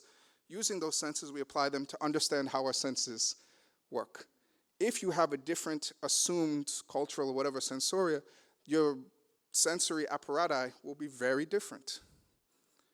Right? And so we shouldn't, I think, get stuck in the biocentric assumption that this is just the way things are. That's the way things are given a certain set of assumptions, which can't prove themselves. Given another set of assumptions, things look very different, and all kinds of other things are possible. In the Quran, it says, God doesn't change the condition of a people until they change what is within themselves. Because what is within ourselves actually determines our condition. The way in which we understand ourselves is the way in which we understand our world, and the world that we live in and that we build and we make and we impose on ourselves and we impose on others is a result of our understanding of ourselves. And so transforming our understanding of ourselves and the possibilities that we have, which if you look cross-culturally, transhistorically, so much vaster than most of our imaginations are capable of coming up with. We have a lot of possibilities. And this day and age, when we're on the brink of destroying, I mean, every time I go back to West Africa, there's another language that's died out. There's another tradition that's gone away. The old people passed away, and there was no one to pass on the knowledge to, because they're all in Western schools. Given the destructive nature of our current way of doing things, we need these alternatives and we need these options urgently. Thank you.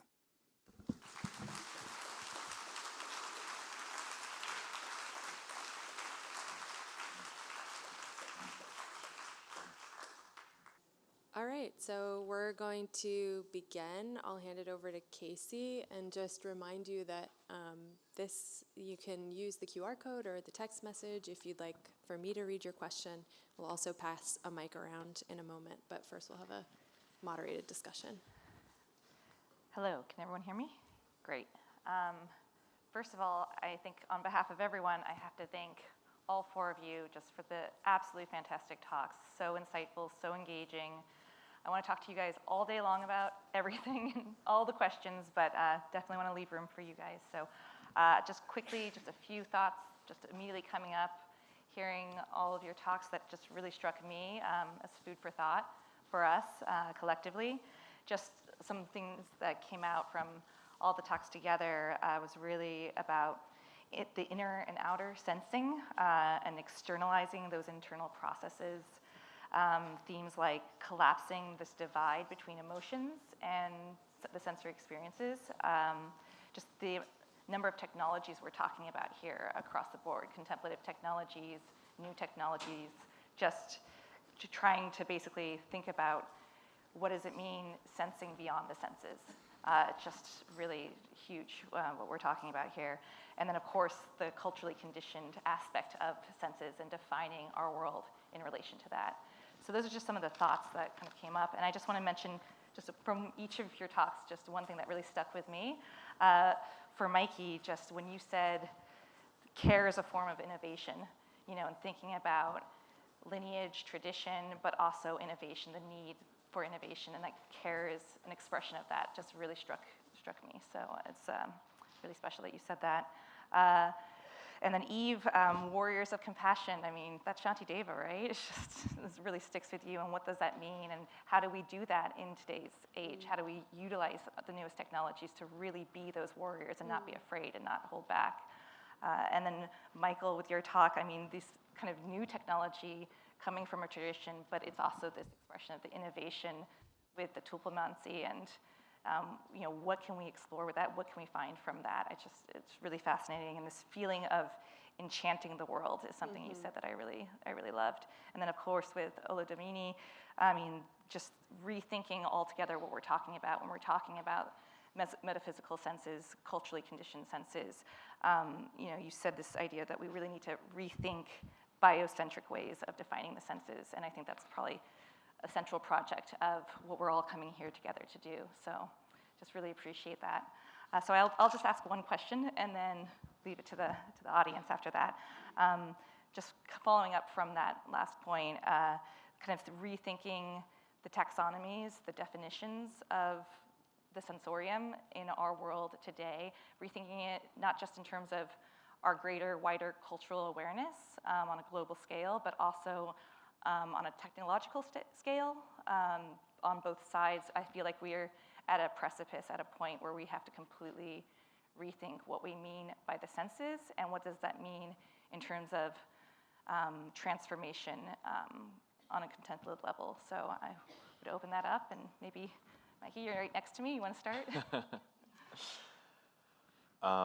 Sure. Thanks. Thank you. I know that you put a lot of thought into this conversation, and I apologize because I know I went over quite a bit, and I know now things are a little rushed, so sorry about that. The first thing that comes to mind when you talk, when kind of painted that little picture, is this image of how could we, using modern tools, allow for a deeper sense of attunement with this larger interconnected world that we live in. And I think maybe a first response to that by someone might be, well, why can't we do that the old-fashioned way? You know, why do we need technology? And for me, this category that we call technology is just a very particular, almost arbitrary way of carving up the space of form. And I don't think it's that useful to make the distinction between what is tech and what is like meditation or a kind of natural way of doing things. I think a more useful distinction is what is of benefit. What, in a Buddhist sense, what does skillful means? And from that sense, if we can come up with new ways of augmenting our senses such that we can feel a tree being cut down, that we can actually feel in our bodies the way that the environment is impacted through our extractive relationship with it. If we can feel other humans not as objects, but as part of what we are, and to know in our bodies that we are this interconnected existence, if that could be supported through modern technology as a kind of extrasensory experience, I think that would be pretty cool. I don't know if that actually answers what you said, but that's what came out of my mouth. Sure. Yeah. Eve, do you have thoughts? Can you repeat the question? Sure. You can just make something up like I did. Just kind of rethinking those kind of conventional taxonomies. We have this pyocentric framework of our sensorium. And like now in light of kind of just a greater awareness of different perspectives, both on cultural level, but also on, at this technological precipice of rethinking what do we even mean by sensing. Thank you. And there's a framing, because there's part of me, a significant part of me that feels like we're just like hurtling in the wrong direction, right? And what we're doing is trying to clean up our mess as opposed to actually creating something generative that does create a richer experience of this human life on this planet. Back to, Michael Sheehy's original question, what does it mean to be human?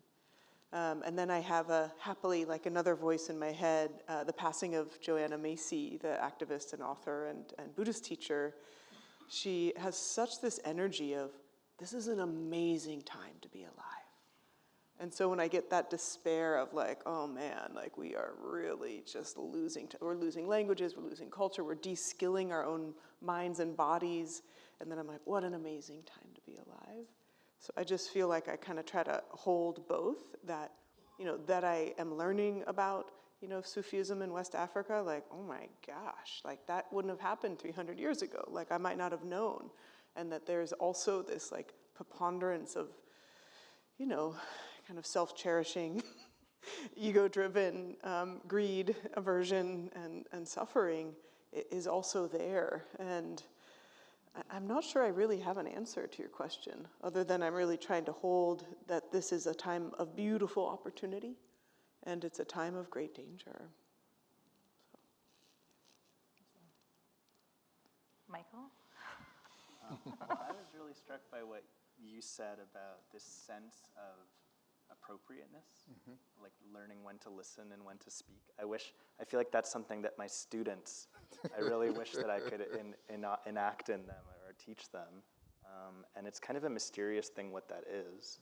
And then it makes me think of something that I've been trying to think about and kind of where the tulpa work takes me. Because tulpas, I didn't mention this, but like the My Little Pony thing was kind of a step along the path of the history of tulpamancy, and it's really evolved beyond that, and people make all kinds of different tulpas. But what it brings up for me is, what does it mean to come into contact with something that's not just created in your mind, but that actually exceeds you, so something like a spirit. And so what I'm wondering about, and maybe you have ideas about how this might work, is like, it seems like you use the imagination somehow to come into contact with spirits, like spirits of the land, or I don't know, spirits of all kinds of things. But then your imagination is also a way of actually contacting something that doesn't start in your head, right? You're actually coming in touch with something outside of you. And then maybe the human imagination is a way of making legible that thing that exceeds you. And so that kind of blending is what I'm really interested in thinking through. But I don't know how. Yeah, so I mean, within the Sufi tradition, there are kind of two ways of thinking of it. So one is the imaginal faculty is a perceptive faculty. It gives intangible things like spirits, the number 2, right, the archetype of the number, it gives it a tangible form. And so it's a way of perceiving things of the spiritual realm in this kind of tangible, imaginal form. Like it's the world of dreams is the world of the imaginal. And so it works as a perceptual faculty that clothes intangible realities with tangible forms. So one way you could think, I could see someone thinking about and there are things like tulpomancy in West African Sufi, and then even more in the indigenous traditions, where you can make a sculpture and animate it through your own ashe, your own spiritual power. You can make it go do things, talk to you, do all kinds of stuff, good or bad. So one way of looking at it is this kind of, it's objective, it's outside of you, it's different from you. You use your own powers of imagination or other things to animate it or to give it form, and then so you can engage in conversation with it. The other one, which might be a bit more trippy coming after this experience of the fath, is everything is inside of you. So everything is you talking to you. You experience everything as you talk. There's not the self-other boundary is kind of broken down. So you're dissolved in God. Everything is God's. Everything is like God's dream. And so that one might be a bit harder to get your head around. But in that sense, everyone you encounter is you talking to yourself, including your own limited idea of yourself. So that's another way in which it's talked about. And then once you have that, they say it's easier to create beings and things that can do all kinds of stuff that some of them other people can see and hear, some other them there's just for you. So that onto this question. I don't like Heidegger very much because he was a Nazi, but I think on technology, he has some interesting things. If you take his spirit of technology as one of mastery and control that then masters you, I think there are differences between some kinds of technologies that are more oriented towards, and it's not necessarily about the metals involved or whatever, but the form of the medium. The medium of engaging with some technologies is to engage in a kind of mastery type engagement, not a surrender type engagement. And those ones, interestingly, I think that they're very destructive for our sense of well-being by almost any metric, and they're also super destructive of the environment as well too, which is the other thing that I think often gets missed is like all of the nice stuff, the nice technology and the AI that we're running, it's like killing the water in Memphis. Right? You're doing it's drinking up rivers. I mean, Adam talked about this a little bit. The coltan and the material ingredients come from child miners, West Africa and Congo for the most part. Most of the phones and our laptops and stuff are made by Foxchan in China in these like prison conditions. So there's, within the Islamic conception of things, there's this notion of halal and haram. Like halal is not just, like it was slaughtered the right way, but anything that involved, if the production of any food, any money, any good has involved oppression, it's not halal. So like nothing is technically halal in Islamic law. Like my iPhone's not halal because oppression at almost every stage in the supply chain, it involved oppression and violence and extracting things in an unethical way. And so one of the founders of the largest Sufi tradition in West Africa, Sheikh Ahmed Tijani, even back then in the 18th century, he was like, trying to keep it halal is like trying to run through the rain without getting wet. Yeah. Everything at his day with the transatlantic trade and other, even in trans-Saharan and stuff, slave trades, there's just so much oppression and legal activity, it's almost nothing's halal. And it's really difficult. So it's a really sad and challenging moment. But in these challenging moments, that's when we have no choice but to innovate in a certain sense. We have no choice but to find adaptations and ways of doing what we need to be doing given these challenging circumstances. So it's an opportunity, but it's a really hard opportunity, especially for the people who are bearing the brunt of this, the people in the mines, the people in the factories, the people in the prisons. And that number just like keeps, as a percentage of the worldwide population, just keeps increasing. So I think a part of any discussion of contemplative technologies has to do with justice. Justice has to be involved, because if you can't just be, at least in the traditions that I study or belong to, you can't just bliss out under a tree. Yeah.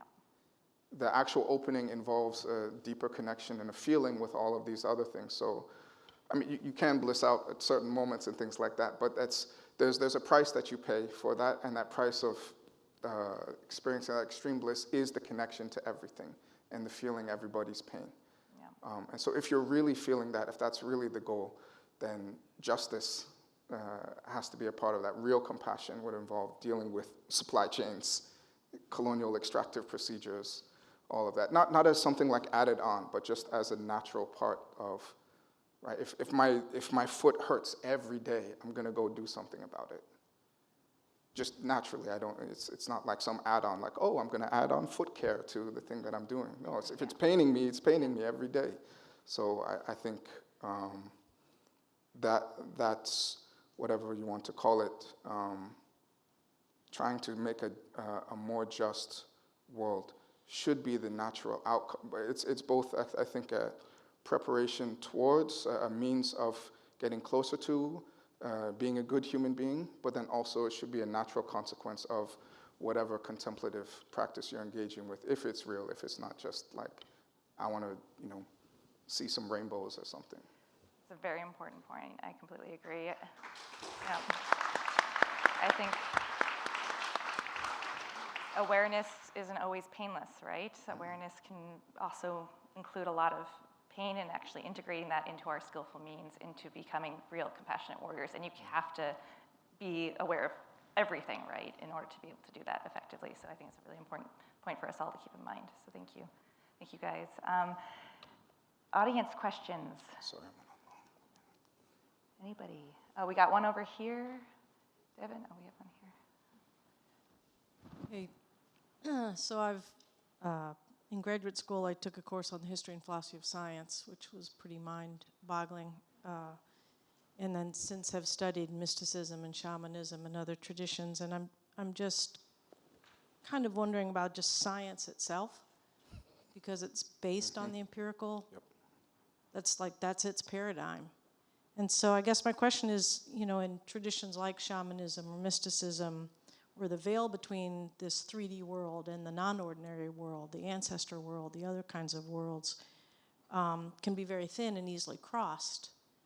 How does science itself study the non-ordinary reality if they're using a paradigm of empiricism? I'm just curious what your responses are to that. I have a thought. I'm sure we all do, but I do think that's contemplative science and its origins and history. There is a bit of intention around that, and to your point, right? The first aspect, or like the first ethos or ethics in Buddhism, is non-harming, and that should be infused also in the scientific method. And then there's, I think one thing, I know myself as a scientist and other folks in the field, trying to understand the implicit lenses that we're bringing to our science, to our observation, like that's a huge first step, right? That recognizing that we are impacting the research questions, the research subjects, the whole experience of it, and including that as part of the method. It could be very easy to think, let's just throw out the scientific method. There's no way that it isn't somehow biased, and so much of our research studies suffer from replication difficulties. They're focused on certain populations and generalized to others. There's a lot of really meaningful, difficult baggage. With the contemplative science approach, the thing that sticks out to me is, more of a community-based participatory research model, though we don't use that often in the field. Community-based participatory research is, what are the questions that the people actually want to know the answers to? Can you include the people or the participants or the subjects in the co-creation of the research? And then the contemplative science lens of that is you actually help them be, reporters. Like they're not just passive subjects, but they are learning to attune inwardly, like polish the inner lens to describe their own experience of consciousness. So yesterday, Elena and a number of other presenters talked about microphenomenology, which is an approach from the contemplative science point of view of, can we have people describe with specificity their experience at a phenomenal basis? So instead of us observing and thinking that we know what's happening to others, we're helping individuals describe their experience.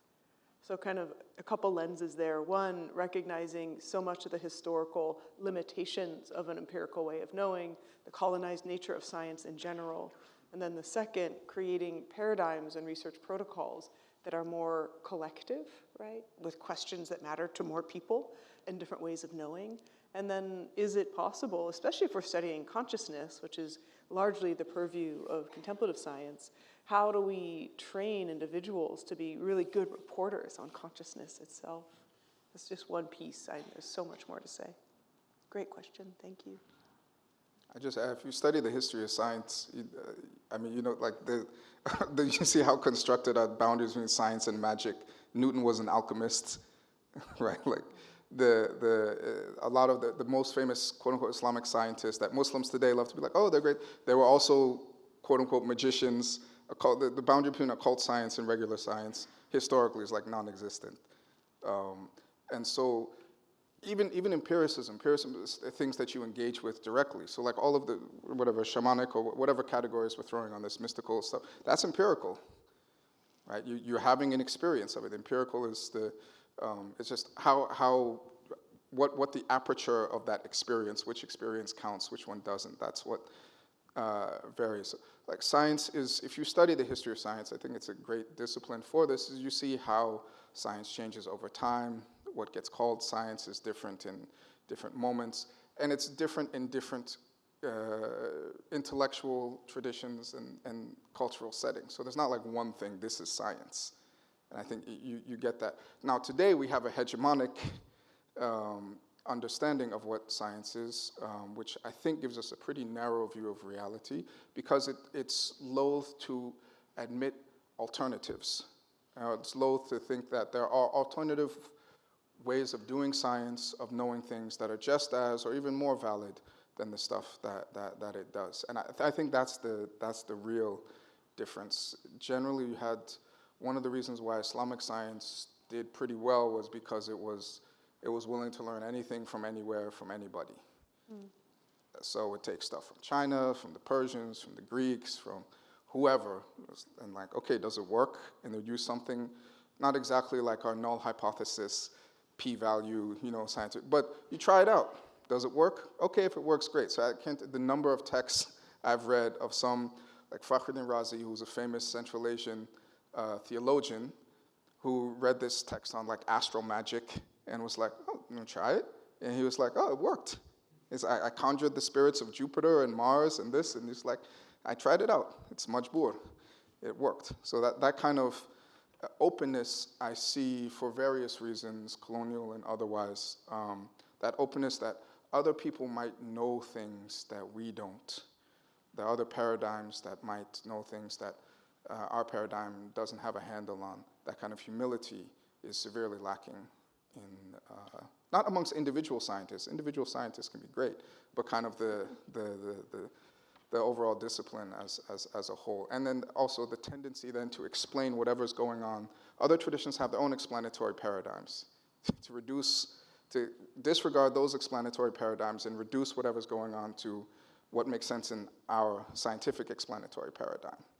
Right? So it's brain activity, it's not spirits. It's, this kind of thing, it's not what they describe. This is what's really going on. That's the story they tell. They could flip it. It'd be like, if they had machine guns, they would be like, oh, you guys like to talk about brain activity. But really, it's spirits. I think we have time for one more question. We have a lady in the back. Thank you. I feel like we could add a quantum physicist to the board here, and the discussion would be the same. So my question is about belief in technology. So Michael, you've been doing studies on people like charismatic Christians, which I once was, and I wonder if doing these studies on people, no matter what their faith, and then seeing what you come out with scientifically. So if their empiric experience is now measurable by you, do you feel like that may influence their own belief system, their own faith, in a positive or negative way?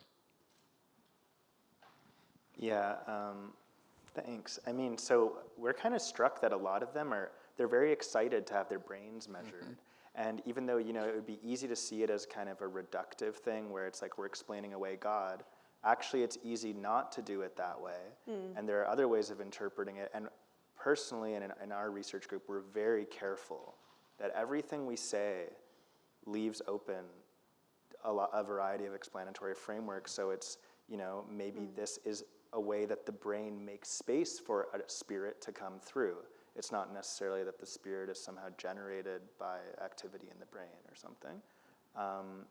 But then, yeah, it's interesting. Like, I think neuroscience has this really strong cultural cachet. And like, we've done things like, even we had a group of meditators, and some of them got a strap, like a heart rate strap on them, and the other half didn't. And we found that just having the heart rate strap on you you rated your meditative state significantly deeper than the people who don't have the heart rate on. So there's like this whole kind of neuro enchantment thing going on too. And honestly, like a lot of my work, the reason I also said like I don't identify as a neuroscientist, it's more like using neuroscience as a way of opening up a conversation and kind of calling attention to a topic and trying to actually point beyond it and say, look, there's something bigger going on here. And I think it's really important. And I'm actually constantly worried about reducing the kind of vast poetry of these practices to something as simple as a brain correlate. I'd love to hear from Mikey as well, just in terms of that idea of externalizing these practices and actually hooking people up to things. Like, what does that do in effect in the moment, actually, and how they're reacting to it? Yeah, same kind of challenge and opportunity, which is it's easy to create a reductive experience where, from your side, oh, it's just this thing happening in my brain, or, oh, it's just, my heart rate variability, or something like that. But there's also a design possibility there when the intentionality can express in that way, for that to be an open door, for that to be additive, for that to actually open up new possibilities for thinking and experiencing the world. And so, in that sense, I think you could take the same sensor that measures the heart, and you could turn it into a graph that tells you how you are. You are this way, you're a 7.4, and you need to become at least an 8.6. So there's one version. And there's another version that says, here's a gateway into the infinite expanse of your heart. And this is an aesthetic experience that helps to bring your attention to your present moment and opens up a new kind of relationship. And it's the same technology. And so that's the poetry of possibility that we have. Do we have time for one more? No? Okay, sorry guys. All right, thank you so much, everyone. Thank you, panelists. Thank you. Thank you.